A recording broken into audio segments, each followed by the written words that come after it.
And welcome back to another episode of Treasure Seekers, the Virtual Adventures. I'm Sarah with an H, and I'll be your host again today. Today's episode is going to be all about those little creatures that drill holes into other shells. Now, if you've ever been walking on the beach and you find a tiny little clam and it's got a hole in it that's perfectly round and beveled, you're probably thinking, where did this come from? How did that happen? I could just put this on a necklace right away. Well, those are caused by moon snails, and we're going to be talking about those today. If you're unfamiliar with moon snails, you might know them better by their common names, such as a shark eye, a gaudy nautica, or perhaps a baby's ear. All of those are members of the moon snail group, and we're going to be talking about them today, so stick around. But first, make sure that you subscribe to our channel because we're going to be releasing educational episodes every month this year, and we're really excited to share more information with you about the shells and this whole ecosystem here in the 10,000 islands of Florida. Also, subscribe and follow on our social media platforms so you can see the adventures and shells that we find every day on our tours. Let's get started with the episode.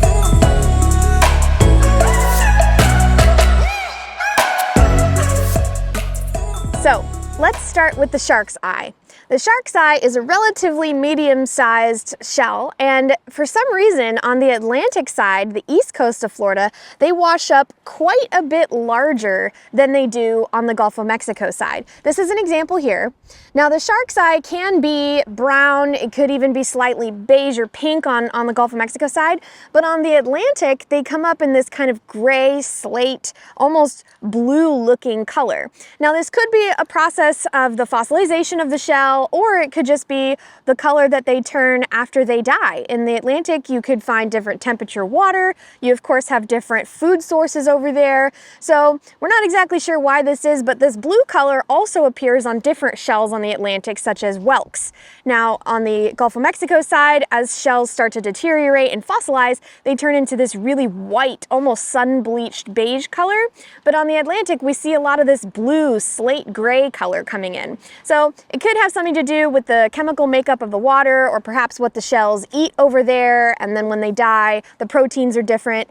Not exactly sure about that one, but it is something to note that you will find different colors on each side of the state. So this is one that's kind of got that gray blue, and then look at this, guys. This is this is almost the size of my palm. This is a big fat shark's eye that is its normal color as far as the Gulf side, but this was found on the Atlantic side. And I'll show you the back here. So you can see this one's the largest, so I'll show you, this is the kind of crescent moon shape we're talking about. Now the moon snails do have operculums. Now if you remember, the operculum is that little trap door, that little foot piece that's attached to their foot. It's like a shield almost. When they pull inside the shell, they use that little door as a protective shield from predators.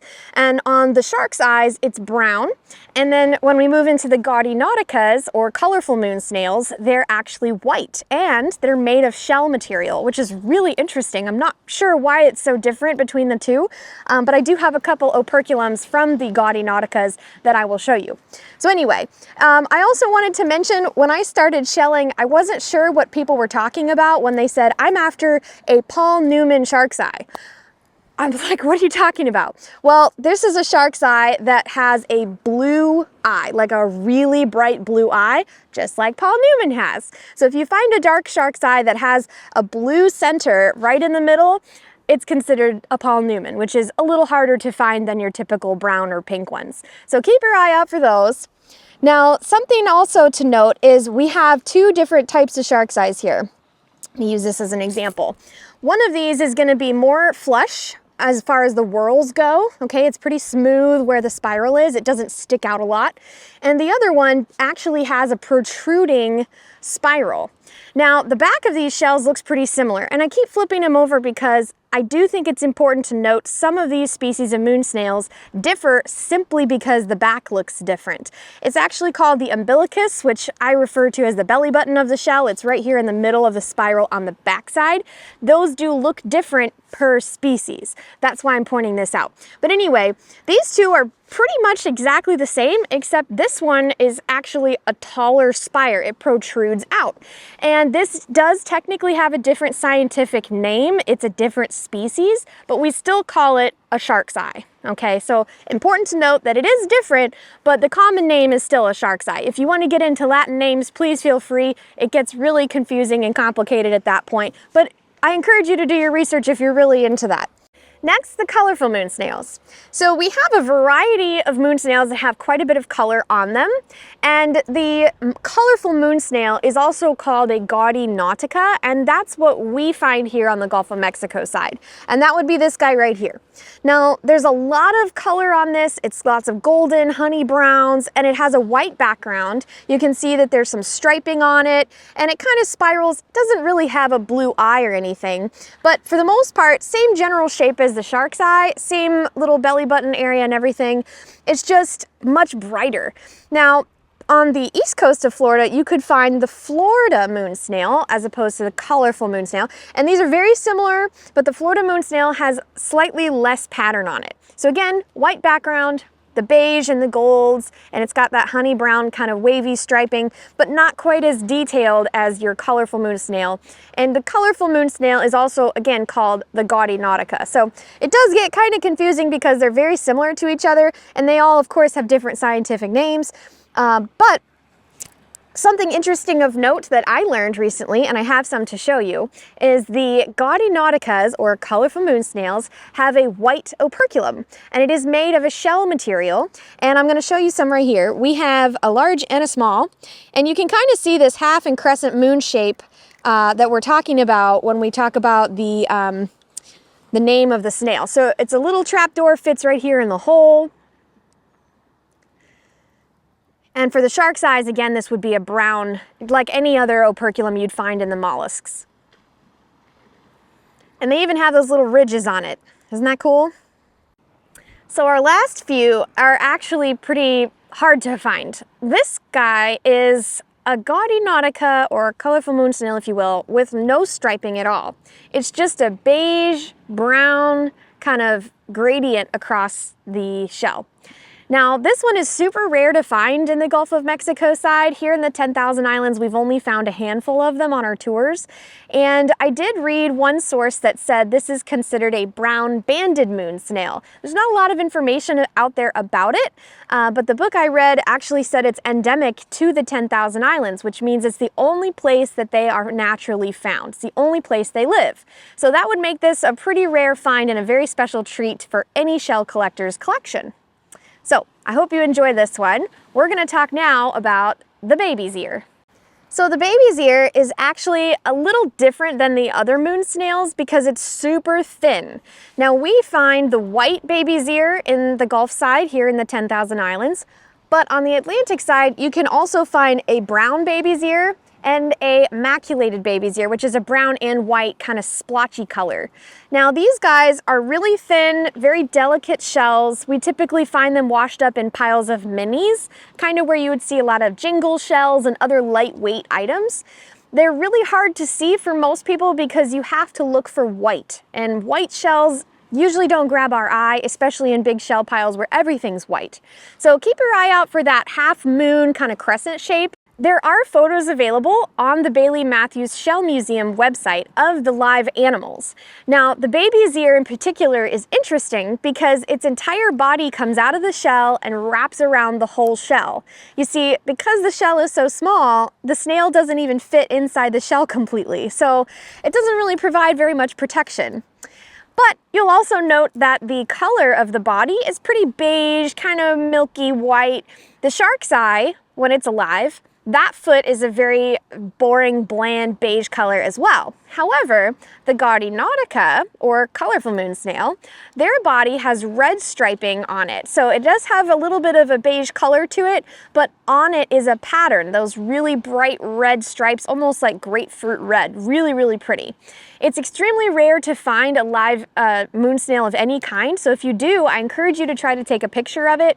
Now, the safest way to do that is to use a bowl of water. Don't take the snail out of its water. We definitely don't want to hurt them. And of course, remember, it is against the law and it is not ethical to collect live shells. So the operculums that we have here were collected with the shell after the animal had already died. So I just want to encourage you again to practice good beachcombing tactics. But anyway, check out those photos of the live animals. It's really interesting. Now, let's talk about how they eat and how they lay eggs. So the animal's foot is actually quite large. It comes out, it's probably the size of an egg yolk, give or take. It's really, really big. And when it comes out of the shell, it actually burrows through the sand consistently and smells for its food. Now, what you probably didn't realize is these guys are predators. And like I said in the beginning, they drill holes in other shells. So if you look at those shells that have that perfectly round hole in it, some of them you can see that there is a bevel shape to it. Now that's due to the radula, which is a body part of this snail that will drill a hole into other things. And most of the time it's going to be bivalves like clams. Sunray Venuses are very common in this area to be eaten, but any other small, very thin-shelled mollusk could be a prey of one of these guys. Now, their reproduction process is really interesting. When I started getting into shelling, I used to find these little rings of what seemed to be plastic all over the beach, and I thought it was garbage. I at first thought it was pieces of boats or debris, or somebody had lost an O-ring of some kind, so I picked them up and I threw them in the garbage. Later on, I was horrified to discover that it was actually live egg casings from a moon snail. So these are very rubbery, kind of gritty, egg white shaped rings, and they're called sand collars.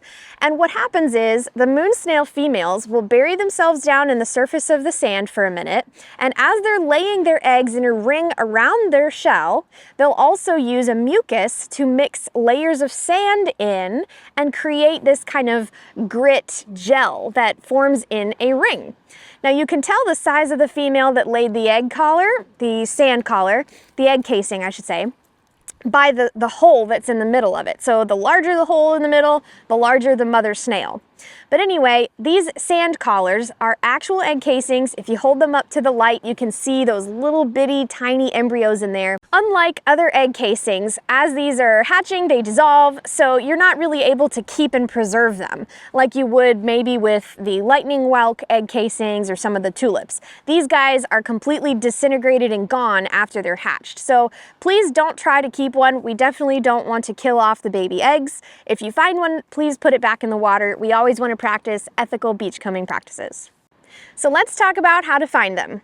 The 10,000 Islands has a variety of types of islands. So we have sandbars, we have mangrove islands, we have lagoons, we have mudflats, we have a variety of ecosystems.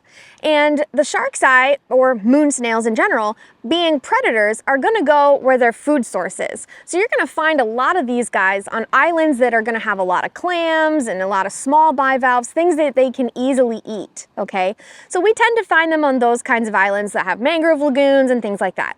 We also do find them in sandbar islands, and most of the time when we do, it's because they washed over there, they're laying eggs over there and maybe got eaten. We find most of those sand collars on the sandbar islands where they've already buried themselves in the sand, and then maybe the sand collars washed up on the beach. Now, when you find them, they're typically upside down. So what I tend to tell people is look for that belly button shape, okay? They're a little top heavy, so when they're getting tossed around in the water, they tend to flip over, and you're only gonna see the big, wide, gaping hole.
Thanks so much for joining us on another episode of Treasure Seekers, The Virtual Adventures. Don't forget to subscribe and follow all our daily finds on social media and YouTube. We'll see you next time. Happy shelling, everybody.